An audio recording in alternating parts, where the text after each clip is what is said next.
ما حكم صيام التاسع من ذي الحجة؟ يوم التاسع سنة، يوم عرفة سنة لجميع الناس صيام يوم عرفة. سئل النبي عن يوم عرفة فقال عليه الصلاة والسلام: يكفر الله به السنة التي قبله والسنة التي بعده.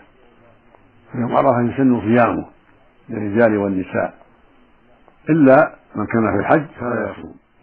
من كان حاجا فإن يقف يوم عرفة مفطرا، هذا السنة. أما غير الحجاج فالسنة لهم أن يصوموا إذا تيسر ذلك. نعم.